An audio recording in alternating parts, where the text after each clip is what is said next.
Programme में एक बार फिर खुशामदीद नाज़रीन। सेनेट में पार्लिमानी लीडर बैरिस्टर अली ज़फ़र साहब की गुफ्तगू आपने सुनी, जो मुज़ाकरात के हवाले से उन्होंने कहा कि इस वक्त नज़र नहीं आ रहा कि पीटीआई मुज़ाकरात की तरफ जा सकती है जब तक खान साहब की हिदायत नहीं आती।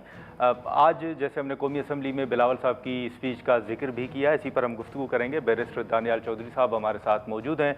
बहुत शुक्रिया दानियाल साहब वक्त निकालने के लिए। सर, सबसे पहले तो हम जो बिलावल साहब की स्पीच है, अगर उससे गुफ्तगू का आगाज़ करें, जो ख्वाजा आसिफ साहब के हवाले से उन्होंने बात भी की, अपने तहफ़्फ़ुज़ात का इजहार किया और कहा, वज़ीर आज़म साहब को कहा, मशवरा दिया कि वो काबीना के जो अरकान हैं उनको कंट्रोल करें। तो आप ये क्या माहौल सर देख रहे हैं? जो ख्वाजा आसिफ साहब के हवाले से उन्होंने कहा कि रावला कोर्ट के हवाले से बयानात दिए गए और वो वज़ीर अभी तक काबीना का हिस्सा है। बिस्मिल्लाहिर्रहमानिर्रहीम। Thank you ji for having me on the show. देखिए, पॉलिटिकल जमातों में डिफरेंसेस तो ऑफ ओपिनियन होते हैं। मैं हमेशा एक चीज़ कहता हूँ कि हमारा और पीपल्स पार्टी का सियासत करने का तर्ज सियासत जो है वो बड़ा मुख्तलिफ है, लेकिन हम जो इकट्ठे बैठे हुए हैं वो इसलिए कि हमारा एंड गोल एक है, और वो है पाकिस्तान में इस्तेकाम आना, मईशत को बेहतर करना और जो अनस्टेबिलिटी थी उसको ख़त्म करना। तो वो हमारा इकट्ठे हदफ है। लेकिन जो पॉलिटिकल नैरेटिव है, पॉलिटिकल नारा है, पॉलिटिकली हमारा काम करने का तरीका है, वो दोनों का फ़र्क है।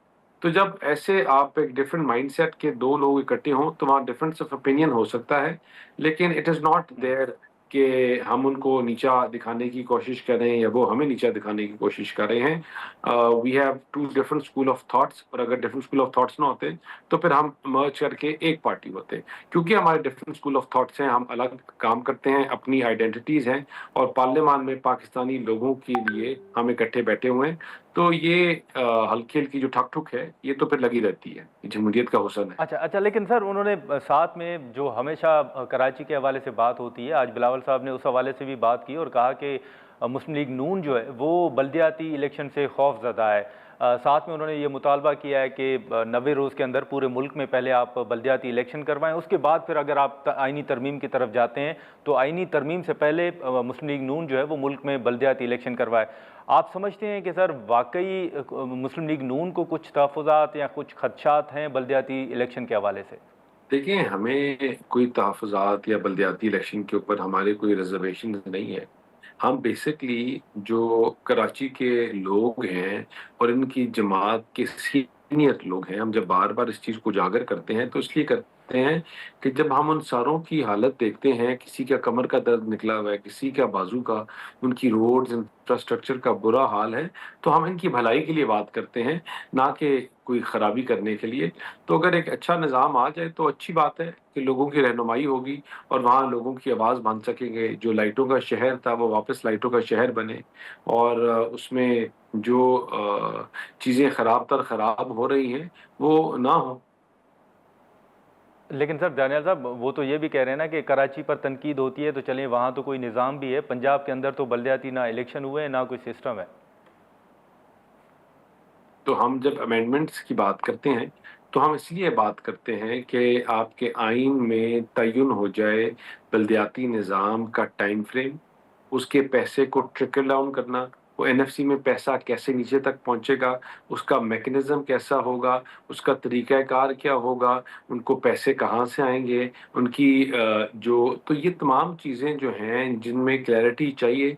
हम जब अमेंडमेंट्स और इनकी बात करते हैं, तो हम करते इसलिए हैं कि अवाम के जो नुमाइंदे हैं, जो ग्रास रूट लेवल से उठ के उनकी रिप्रेज़ेंटेशन करेंगे, एक तो उनको अपनी पावर्स का पता हो, दूसरा पावर के साथ जो बहुत इम्पोर्टेंट है वो है तरक्याती काम।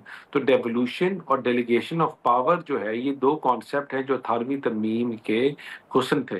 तो अगर ये दोनों चीज़ें लैक करती हैं, तो कोई फ्लॉ है, और उस फ्लॉ को रेक्टिफ़ाई करने के लिए हम जो सजेशंस दे रहे हैं, इनसे बेहतरी आएगी, ना कि खराबी। तो इसके ऊपर कोई इतना अच्छा दिल पे लेने की बात नहीं है।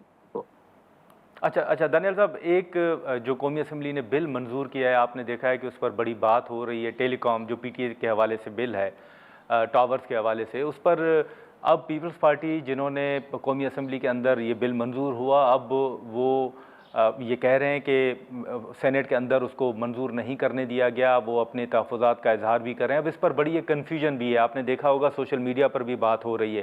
یہ سر معاملہ تھا کیا دانیال صاحب؟ ایک ایوان سے منظور ہو گیا، وہاں بھی پیپلز پارٹی موجود ہے، سینٹ کے اندر بھی موجود ہے، تو ایک ایوان کی منظوری کے بعد اب پیپلز پارٹی جو موقف رکھ رہی ہے، آپ اس سے اتفاق کرتے ہیں کہ وہ اس بل کی حمایت نہیں کرتے اور نہ ہی انہوں نے قومی اسمبلی میں بل کی حمایت کی ہے؟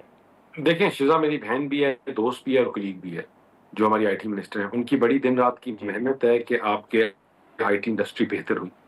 پچھلے مہینے تقریباً 3 بلین کی فارن ریمیٹنس آئی، تو یہ ایک کانٹروورسی کریٹ کی گئی ہے جو جھوٹ کے اوپر مبنی تھی، اور اس کو خراب در خراب کرنے کی کوشش کی گئی۔ حقیقت میں this all was a controversy and wrongly portrayed and wrongly managed, مطلب مینج نہیں، میں کہوں گا رانگلی اسپریڈ۔ تو اس کا کوئی اچھا ایسا کوئی کانوٹیشنز نہیں ہے، اس میں جو درستگی تھی وہ انہوں نے فوراً کر دی تھی۔ جو کوئی اوپر نیچے 19-20 بعض دفعہ ہو جاتی ہیں، وہ چیزیں بھی حل ہو گئی تھی I think.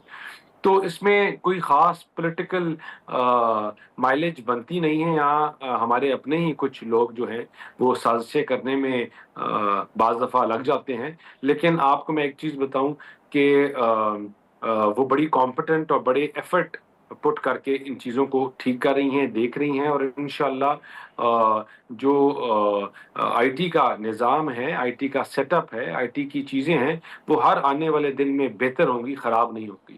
That I can say with all اچھا کانفیڈنس۔ دانیال صاحب، یہ جو آپ نے سازش کے حوالے سے بات کی کہ اپنے ہی لوگوں نے کے طرف جو آپ نے اشارہ کیا، تو کیا اسے یہ اخذ کیا جائے کہ آپ کا اشارہ جو ایوان کے اندر بیٹھے ہوئے لوگ ہیں ان کی طرف ہے؟ دیکھیں، she is a bright star, she is delivered, she is done it again and again. تو آپ کی لیگ پولنگ کے لیے تو لوگ بعض دفعہ ہوتے ہیں، تو I think more except for leg pulling it is nothing else. انہوں نے بڑا اچھا ڈیلیور کیا ہے، بڑا اچھا کام کر رہی ہیں، اور جو آئی ٹی کی چیزیں ہیں وہ ہر آنے والے دن میں بہتری کی طرف جا رہے ہیں۔ 5G is a revolutionary step that recently took place. اسی طرح کھمبا رائٹ پہ لگے یا لیفٹ پہ لگے یا سینٹر میں لگے، اس کے طریقہ کار کے اوپر ہی بات ہو رہی ہے نا ایک کھمبے کی، تو وہ اتنا کوئی دل پہ لینے والی چیز نہیں ہے۔ I think it has been rectified, اور وہ اسی طرح ہوگی جس طرح عوام کے لوگ جو لوگوں کی نمائندگی کرتے ہیں وہ چاہتے ہوں گے۔ اچھا سر، اگر ریکٹیفائی یہ ہو گیا ہے، یہ چیزیں درست ہو گئی ہیں جیسے آپ نے کہا، تو پھر پیپلز پارٹی ابھی بھی کیوں کہہ رہی ہے کہ وہ اس بل کی حمایت نہیں کرے گی؟ دیکھیں، میں نے جس طرح کہا کہ ہر پولیٹیکل جماعت کے اپنے پولیٹیکل لائکس اور ڈس لائکس ہوتے ہیں اور طریقہ کار ہوتا ہے۔ ہمارا اینڈ گول ہمیشہ ہوتا ہے وہ چیزیں جو پاکستان کو سپورٹ کریں، ایک ریونیو جنریٹ کرنے کا طریقہ کار ہو، اور نیو انویسٹمنٹس کو لے کر آئے۔ دیکھیں، آئی ٹی اور ٹیلی کمیونیکیشن میں ہم پاکستان میں پہلے بھی تو انویسٹمنٹس آ سکتی تھی نا، پہلے بھی اسمال کمپنیز آ سکتی تھی، پہلے بھی نہیں نہیں دانیال انفراسٹرکچر۔ صاحب معذرت، میں آپ کی ذرا بات کاٹ رہا ہوں، لیکن میرا سوال بھی یہی تھا کہ ٹھیک ہے، آپ دو جماعتیں الگ ہیں، دونوں کا نیریٹو الگ ہے، لیکن یہی سوال ہے سر کہ قومی اسمبلی کے اندر تو پیپلز پارٹی نے حمایت کی، بل منظور ہو گیا، جب سینیٹ میں آیا تو اس کے بعد جب پلوشا صاحبہ نے بات کی، اس کے بعد اب پیپلز پارٹی اس کی مخالفت کر رہی ہے، تو اس پر آپ کیا کامنٹ کریں گے جو پیپلز پارٹی کا رول ہے؟ مجھے لگتا ہے کہ آئی تھنک کہ یہ اس سے بھی انشاءاللہ یہ آگے چل کر وہاں بھی کوئی رکاوٹ نہیں ہوگی۔ اچھا دانیال صاحب، آخر میں یہ بھی جاننا چاہوں گا، آپ سے پہلے بیرسٹر علی ظفر صاحب کے ساتھ گفتگو ہو رہی تھی، حال ہی میں جو رانا ثناءاللہ صاحب نے کہا کہ پی ٹی آئی نے اشارہ دیا ہے کہ وہ مذاکرات کریں گے، علی ظفر صاحب کہہ رہے ہیں کہ جب تک خان صاحب کے ساتھ ملاقات نہیں ہوتی انہیں نہیں لگتا کہ پی ٹی آئی مذاکرات کی طرف جائے گی۔ آپ کو بھی یہی نظر آ رہا ہے سر؟ دیکھیں، اگر تو دو چیزیں ہیں جس کی وجہ سے مذاکرات کے اوپر ڈیڈ لاک ہے۔ ایک ریزن ہے کہ جلاؤ گھراؤ، تفریق اور نفرت کے سیاست کا بیانیہ، اور دوسرا بساکیوں کا ڈھونڈنا اور ڈھیل کے منتظر۔ اگر تو ان چیزوں کے اس پیرامیٹر سے باہر نکل کر بات کرتے ہیں، جہاں عوام اور کی فلاح و بہبود کی بات ہے، جہاں اکانومی کی بات ہے، جہاں سٹیبلٹی کی بات ہے، جہاں پاکستان کو مضبوط کرنے کی بات ہے، تو پھر مجھے لگتا ہے کہ چیزیں آگے چل سکتی ہیں۔ اگر وہ اس پیمانے سے باہر نہیں نکلیں گے تو پھر مجھے مشکل لگتا ہے ان کے ساتھ کوئی مذاکرات یا بات ہو سکے۔ चलें, ठीक है। दानियाल साहब बहुत शुक्रिया सर आपका, आपने वक्त निकाला। नाज़रीन, बैरिस्टर दानियाल चौधरी साहब की गुफ्तगू आपने सुनी, जो बिलावल साहब की स्पीच थी, जो उनके तहफ़्फ़ुज़ात थे उस हवाले से, और जो ख़ास तौर पर टेलीकॉम के हवाले से बिल था जिसकी अब पीपल्स पार्टी मुखालफत कर रही है और वाज़ेह तौर पर कहा है कि वो इस बिल की हिमायत नहीं करेंगे। उस समेत जो मुख्तलिफ इशूज़ थे, हमने दानियाल साहब के साथ गुफ्तगू की। अब यहाँ पर एक मुख्तसर सा ब्रेक लेंगे और ब्रेक के बाद सरदार मसूद खान साहब हमें ज्वाइन करेंगे।